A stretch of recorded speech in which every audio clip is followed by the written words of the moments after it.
마태복음 13장 44절에서 50절 말씀. 천국은 마치 밭에 감추인 보화와 같으니 사람이 이를 발견한 후 숨겨두고 기뻐하며 돌아가서 자기의 소유를 다 팔아 그 밭을 사느니라. 또 천국은 마치 좋은 진주를 구하는 장사와 같으니 극히 값진 진주 하나를 발견하매 가서 자기의 소유를 다 팔아 그 진주를 사느니라. 또 천국은 마치 바다에 치고 각종 물고기를 모는 그물과 같으니 그물에 가득함에 물가로 끌어내고 앉아서 좋은 것을 그릇에 담고 못된 것은 내버리느니라. 세상 끝에도 이러하니라.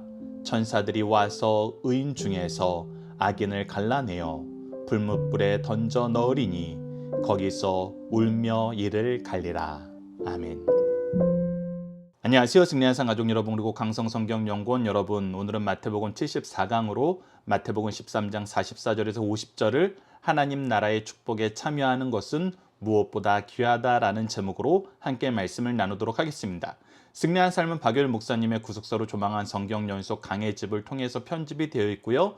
저희들 현재 묵상하고 있는 13장 말씀은 마태복음 3권에 기록되어 있습니다. 마태복음 3권은 13장에서 21장까지의 내용이 기록되어 있고, 저희들이 다음 달까지 나누는 말씀은 이 3권에 해당하는 내용입니다. 자, 오늘 본문 말씀으로 들어가 보도록 하겠습니다. 우리는 13장에서 천국의 비유를 듣고 있습니다. 우리가 이 말씀의 흐름을 잘 보면은 예수님께서 우리에게 천국에 대해서 어떻게 가르쳐주고 계시는지, 특히 우리가 이 땅에 살면서 천국을 맛본다는 것은 무엇인지, 천국의 일꾼으로 산다는 것은 무엇인지 우리에게 가르쳐줍니다. 우리가 13장의 첫 번째 비유는 4가지 땅에 떨어진 씨앗에 대한 비유였습니다. 예수님께서는 이 씨앗이 무엇이라 그랬냐면 천국의 말씀이라 그랬습니다. 하나님께서 우리에게 주시는 이 복음이라 그랬어요.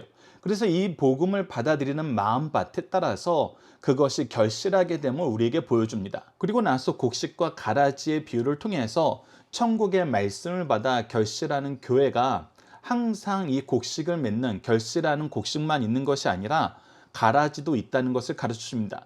그러면서 우리가 무엇까지 봤냐면, 가라지의 특징은 자신은 열매를 맺지 못하면서 열매 맺는 곡식의 뿌리를 내려서 그 곡식의 영양분을 뺏어 먹는 존재라 그랬습니다. 그러나 우리가 그것을 너무 걱정하지 않아도 되는 것은, 하나님께서 우리에게 주신 열매는 반드시 맺게 하신다는 놀라운 역사를 우리가 이미 알고 있기 때문입니다.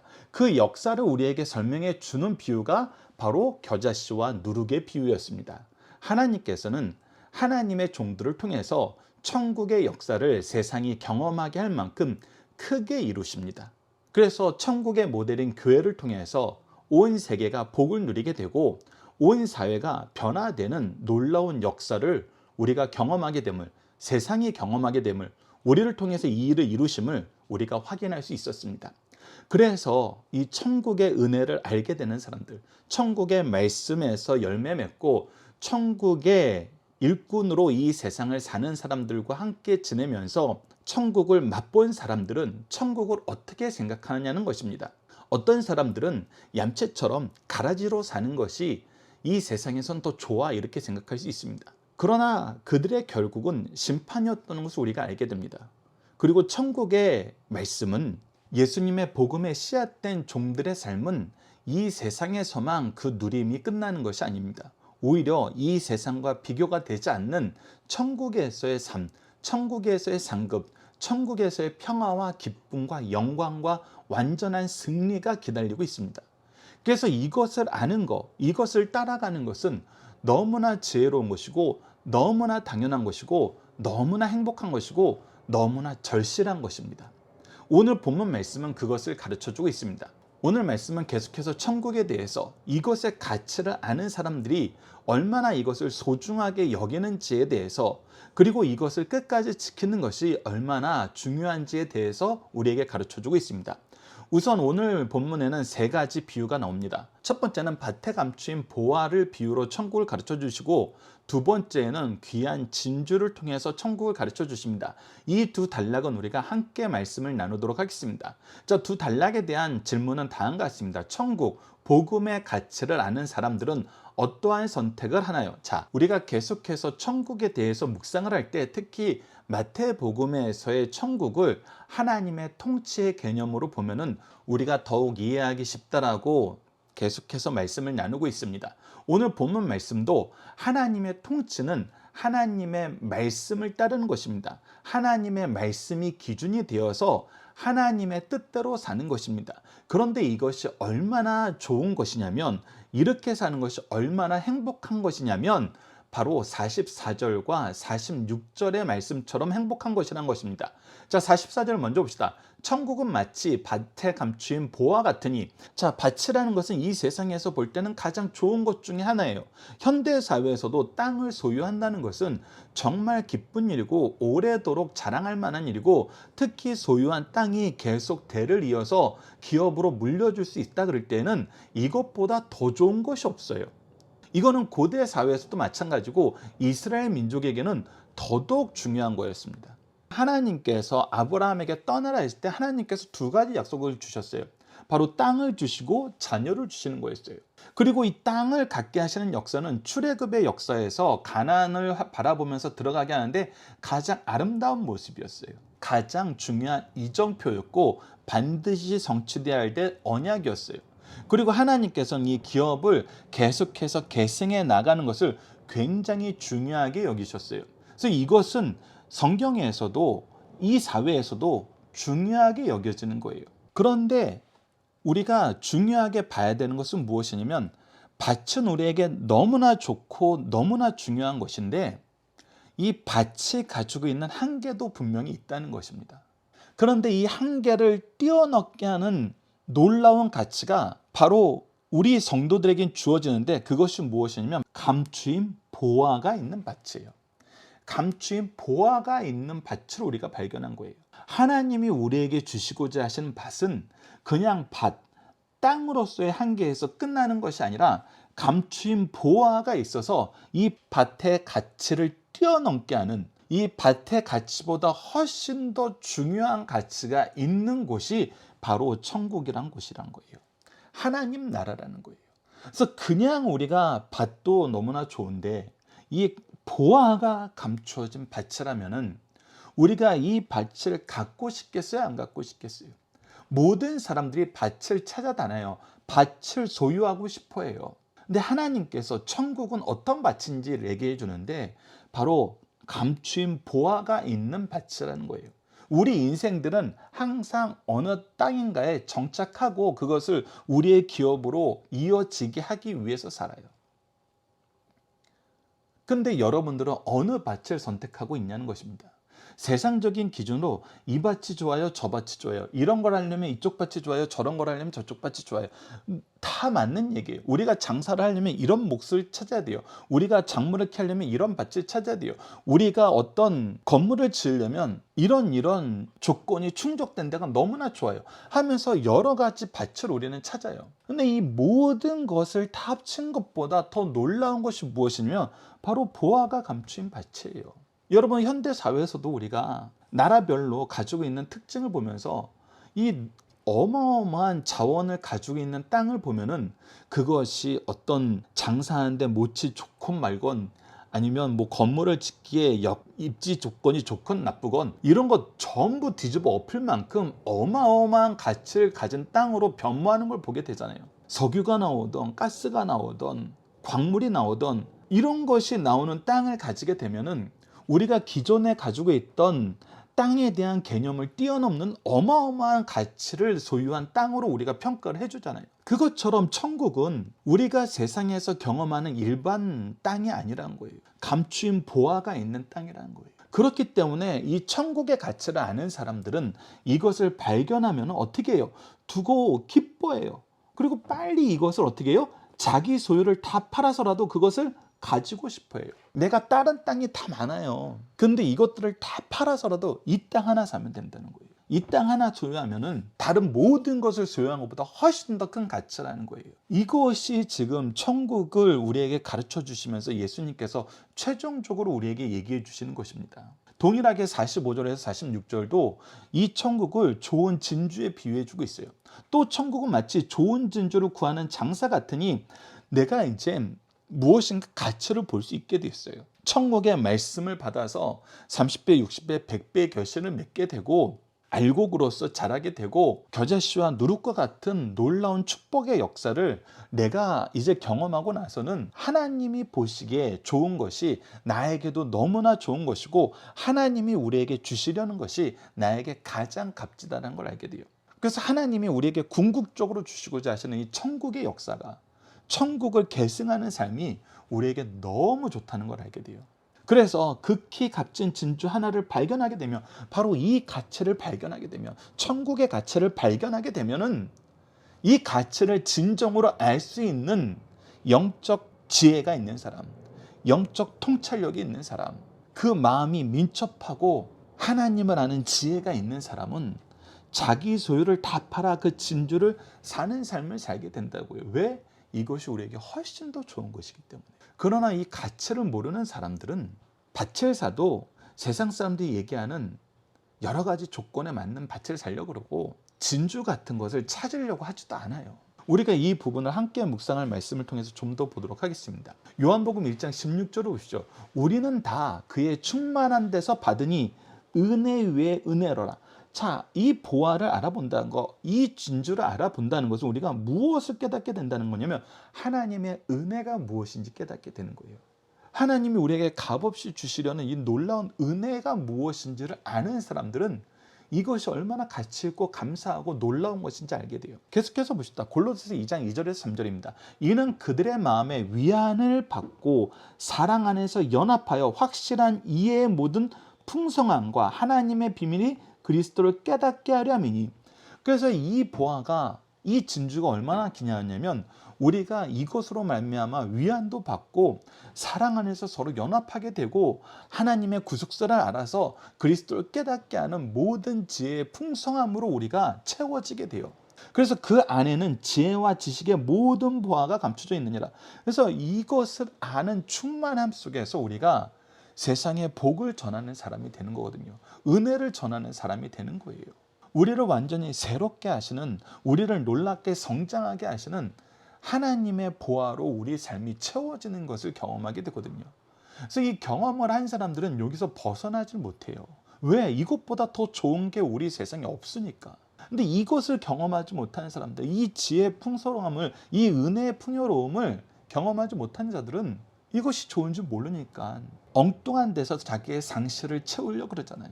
근데 그 상실의 본질이 무엇이었냐면 하나님이었다는 걸 깨닫지 못하는 거예요. 죄로 인해서 하나님과 갈라져서 얻게 되는 상실이라는 걸 모르겠는 거예요. 하지만 믿는 자들은 하나님을 아는 지혜와 지식의 풍요로움을 누리고 있기 때문에 이 상실감이 채워져. 여러분들 이 부분 우리가 경험하고 있잖아요. 그래서 이렇게 말씀을 가까이 하는 삶을 살잖아요. 자, 계속해서 빌립보서 3장 7절로 9절을 보십시오. 그러나 무엇인지 내게 유익하던 것을 내가 그리스도를 위하여 다 해로 여길 뿐이라. 그래서 그리스도 외에는 나에게 정말 가치 있는 것이 없다는 거예요. 그리스도를 위해서 나에게 주어졌을 때 가치 있는 것이지 그리스도가 빠진 모든 것은 가치가 없어요. 여러분들 하나님께서 가정을 주셨을 때 이것이 얼마나 아름답게 우리가 경험되는 줄 알잖아요. 부부 관계에서 내가 모든 것을 소유하고 있어요. 근데 내 사랑하는 아내가 없어요. 이거 참 가치가 없어요. 이게 왜 필요한지, 이게 왜 좋았는지 몰라요. 내 사랑하는 아내를 위해서 내 사랑하는 아내와 함께 했을 때 이것이 가치 있는 거거든요. 그거는 부부 관계에서 끝나지 않잖아요. 부모와 자식 관계에서도 이것이 이루어지잖아요. 내 자녀와 이것을 함께 누리니까 기쁜 것이지, 내 자녀가 없고 내 기업을 계승할 사람이 없을 때는 이것이 얼마나 허무해요. 자녀들도 마찬가지예요. 부모가 있으니까 기쁜 거지 혼자서는 그 가치를 몰라요. 가정의 가치를 모르고 가정 안에서 서로 사랑한다는 것이 무엇인지 모르고 우리가 재물로서, 재능으로서, 시간으로서 서로를 섬긴다는 게 무엇인지 배우지 못해요. 그러니까 끊임없이 다른 데 사용해 보는 거예요. 시간을 하나님이 우리에게 쓰라는 데 사용하는 것이 아니라 악을 행하고 죄악을 행하는 데 써보는 거예요. 재능을 죄를 짓는 데 써보는 거예요. 물질을 내가 원하는 것을 해보는 데 써보는 거예요. 그런데 채워지지 않아요. 왜? 하나님이 우리에게 주시고자 하시는 본질을 우리가 잃었기 때문에, 하나님을 잃었기 때문에, 하나님의 관계를 깨닫게 하는 우리 가정의 모습을 잃었기 때문에 이거는 교회까지도 확장되고 사실 사회까지도 확장됩니다. 그래서 그리스도를 위하여 모든 것을 해로 여길 수 있어요. 그리스도가 없으면 완성이 안 돼요. 그리스도가 있으면 완성이 돼요. 사실 그리스도가 있으면 완성되는 것이 아니라 그리스도가 완성이에요. 나머지는 그리스도께서 우리에게 주신 사명을 위해서 값없이 넉넉히 주시는 거거든요. 계속해서 봅시다. 또한 모든 것을 해로 여김은 내 주 그리스도를 아는 지식이 가장 고상하기 때문이라. 예수 배수그리스도를 아는 것보다 더 소중한 건 없어요. 이것이 바로 천국을 소유한 사람들의 특징이거든요.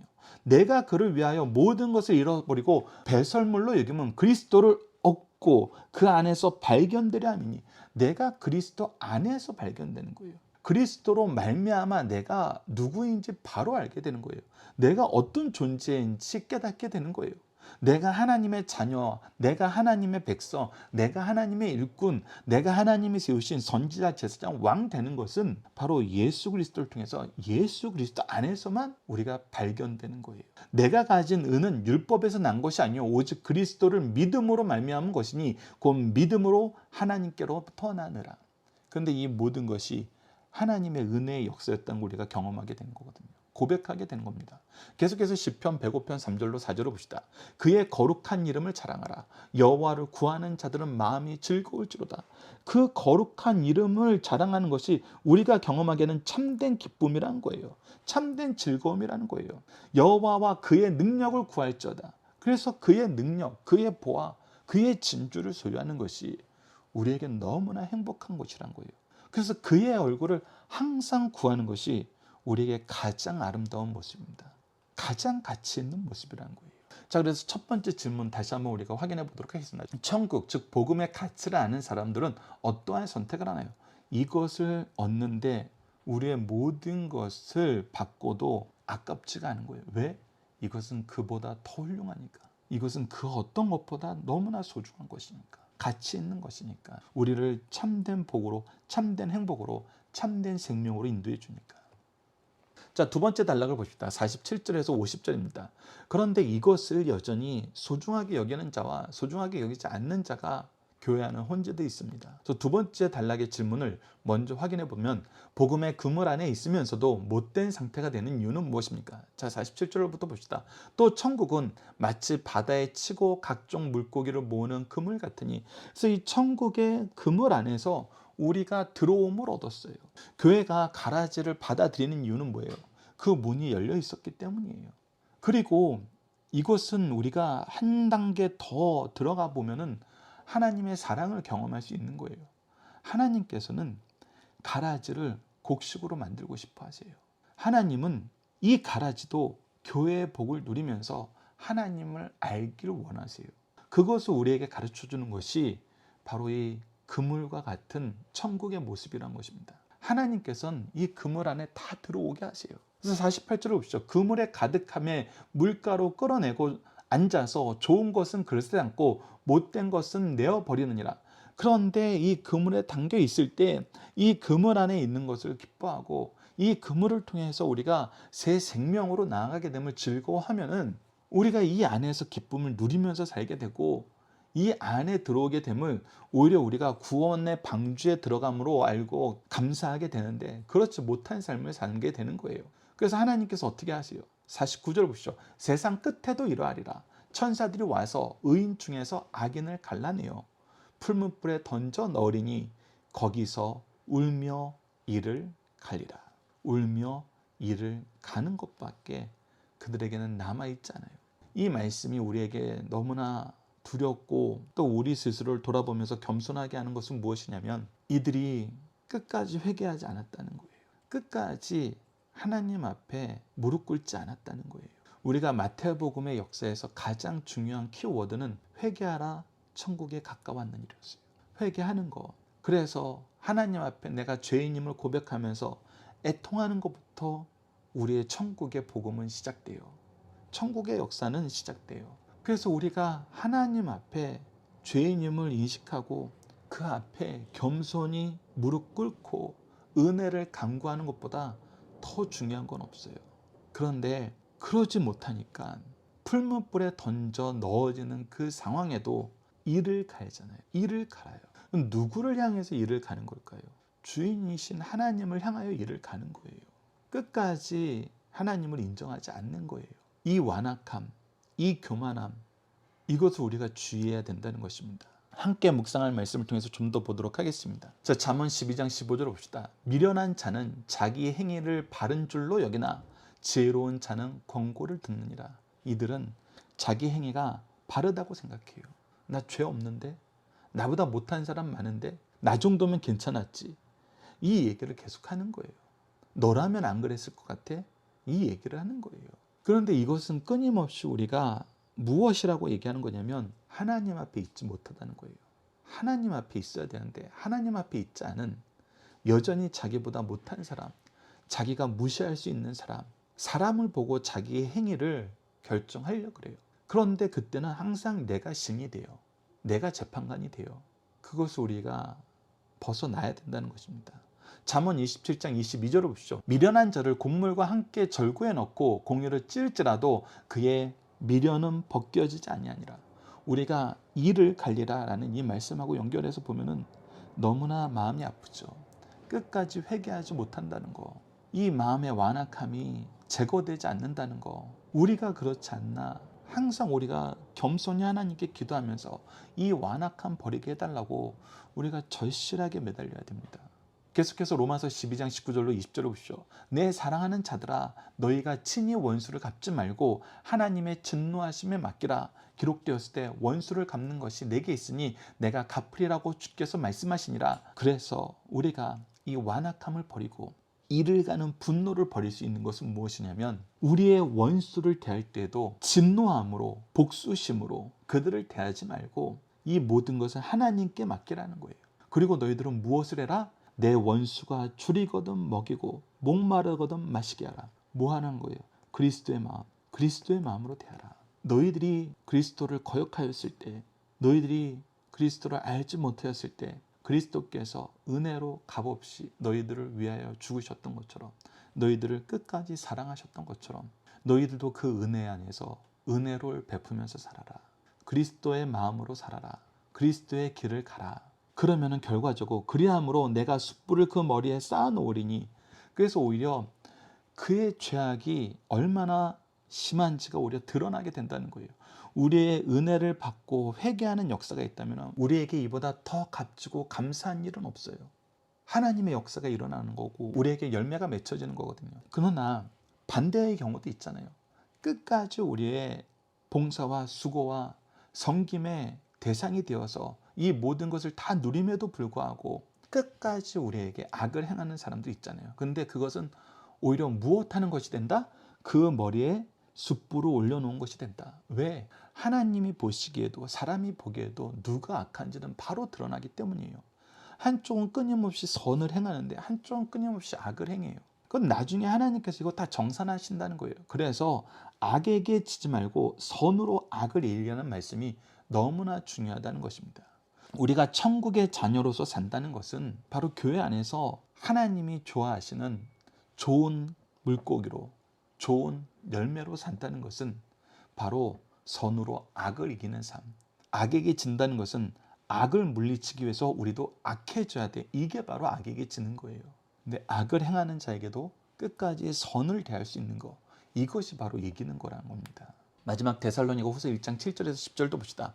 환난을 받는 너희에게는 우리와 함께 안식으로 갚으시는 것이 하나님의 공의이시니, 하나님께서 우리에게 안식을 이미 허락해 주셔서 이것을 이루어 주신다는 거예요. 주 예수께서 자기의 능력의 천사들과 함께 하늘로부터 불꽃 가운데 나타나실 때, 주님이 심판주로 내려오실 때 하나님을 모르는 자들과 우리 주 예수의 복음에 복종하지 않는 자들에게는 형벌을 내리시리니 공의의 역사가 그들에게 나타난다는 것입니다. 하나님을 모르고 예수 그리스도의 복음에 복종하지 않는 자들에게는 하나님의 공의가 형벌로 나타난다는 거예요. 이런 자들은 주의 얼굴과 그의 힘의 영광을 떠나 영원한 멸망의 형벌을 받으리로다. 그들이 거절한 것이 무엇이었는지 그들은 깨닫게 돼요. 하나님의 영광, 예수 그리스도의 부활의 은혜, 생명의 은혜, 대속의 은혜, 이것을 버렸다는 것을 그들이 영원한 멸망의 형벌을 통해서 깨닫게 된다는 것입니다. 그 날에 그가 강림하사 그의 성도들에게서 영광을 받으시고 모든 믿는 자에게서 놀랍게 여김을 얻으시니 이는 우리의 증거가 너희에게 믿어졌습니다. 너희들은 이 안에서 어떻게 살아야 된다? 이 복음의 일꾼으로, 복음의 제자로, 복음의 열매로, 그리고 복음의 스승으로 살아야 된다. 그래서 우리는 복음을 위해서 살고 복음 안에서 살자. 그래서 두 번째 질문, 복음의 그물 안에 있으면서도 못된 상태가 되는 이유는 무엇입니까? 우리가 앞서 얘기했던 것처럼 회개하지 못했기 때문입니다. 그리스도의 마음으로 살지 못했기 때문이에요. 악에게 치지 말고 선으로 악을 이기라 그랬는데 악으로 악을 대한 거예요. 그러니까 예수 그리스도 안에서 우리가 살지 않으면은, 예수 그리스도와 함께 살지 않으면은, 예수 그리스도의 인도하심 속에서 살지 않으면은 우리가 복음의 그물 안에 있으면서도 헛된 삶을 살게 됩니다. 이것을 우리가 잘 기억했으면 좋겠습니다.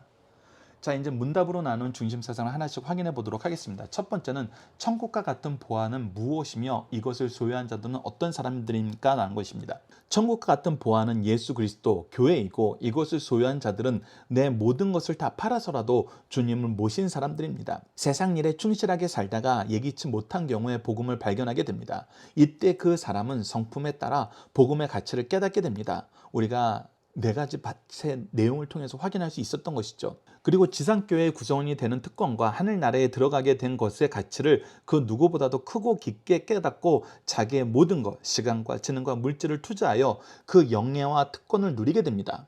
또한 예수 그리스도의 복음은 목숨까지도 버릴 수 있는 값진 보화라는 것을 깨닫고 실천하게 됩니다. 두 번째입니다. 예수 그리스도의 보화, 진주를 소유한 자들은 어떠한 삶을 살게 됩니까? 천국, 보화, 진주는 그 무엇보다도 값진 것이요 아름다운 것이어서 그것을 소유하는 사람에게는 큰 기쁨을 줍니다. 이와 같이 천국, 교회도 이 세상에서 가장 값지고 아름다운 것이어서 그 가치를 알고 원하는 사람들은 모든 것에 우선하여 찾게 되며 찾은 즉 그 무엇을 얻은 것보다 기쁘고 즐거워하게 됩니다. 오늘 우리 성도들도 그리스도를 소유한 자로서 교회에서 기쁨을 누리며 기쁨을 나누는 삶을 삽시다. 자신의 생에서 교회의 위치는 어느 정도이며 이를 위해 얼마나 수고하고 있으며 어떤 기쁨과 감사를 돌리고 있는지 생각해 봐야 됩니다. 그 누구도 교회를 통한 기쁨과 감사가 넘칠 것을 우리에게 가르쳐주고 있습니다. 마지막 세 번째, 주님이 오셨을 때 어떠한 일이 일어납니까? 교회는 각종 사람들이 섞여 있으나 주께서 오실 때 취할 것과 버릴 것을 구별해 주십니다. 어부가 투망을 던져 고기를 잡을 때 그가 원하는 고기만 그물에 걸리지 않고 모든 종류의 고기가 잡히게 됩니다. 교회도 세워지면 교회가 요구하는 사람들만 모이지 않고 선하건 악하건 무용하건 사람을 가리지 않고 다 모이게 됩니다. 그러나 어부가 고기를 취할 것과 버릴 것을 분류한 같이 교회 안에 들어와서 서서히 분류되고 심판 때에는 완전히 분류된다는 사실을 확실하게 선언해 주신 말씀입니다. 이제 암송 고백 결단 기도 훈련으로 넘어가 보도록 하겠습니다. 오늘 본문 말씀을 통해서 함께 암송하고 싶은 말씀은 마태복음 13장 49절입니다. 세상 끝에도 이러하리라 천사들이 와서 의인 중에서 악인을 갈라내어. 오늘 본문 말씀을 통한 믿음의 고백과 결단은 다음과 같습니다. 천국의 가치, 복음의 가치, 예수 그리스도의 가치를 바로 알고 복음 안에서 복음을 위해서 살겠습니다. 자, 이제 함께 기도 훈련을 나누도록 하겠습니다. 기도 훈련은 기도가 아직 익숙하지 않은 청소년들과 초신자들을 위해서 준비한 것입니다. 기도는 다음과 같이 5단계를 통해서 우리가 훈련하고 있습니다. 첫 번째는 구속의 역사에 나타난 하나님을 배우고 하나님에 대해서 고백해 보는 것입니다. 두 번째는 우리를 위해서 먼저 행하신 일을 감사하는 감사의 기도, 세 번째는 하나님의 뜻을 따르지 못함을 회개하는 회개의 기도, 네 번째는 주님 뜻 이루는 데 쓰임 받도록 도우심을 간구하는 간구의 기도, 그리고 마지막은 구속을 이루신 예수님 이름으로 기도하는 것입니다. 오늘 본문 말씀을 통해서 이렇게 기도합시다. 우리에게 복음의 능력과 천국을 허락하신 하나님, 우리에게 구원의 말씀, 축복의 말씀, 생명의 말씀 주심을, 그리고 많은 사람들에게 복을 나누게 하심을 감사합니다. 은혜 안에서 자라고 은혜를 누리며 살게 하셨는데 여전히 천국의 일꾼이 아닌 가라지의 삶을 버리지 못함을 용서하여 주소서. 이제 이 생의 자랑과 탐욕을 버리고 주와 함께 사는 삶, 주와 함께 복음을 위해서 헌신하는 삶을 살아 마지막까지 믿음 안에서 사명을 감당하도록 도와주소서. 예수님 이름으로 기도드립니다. 아멘. 감사합니다.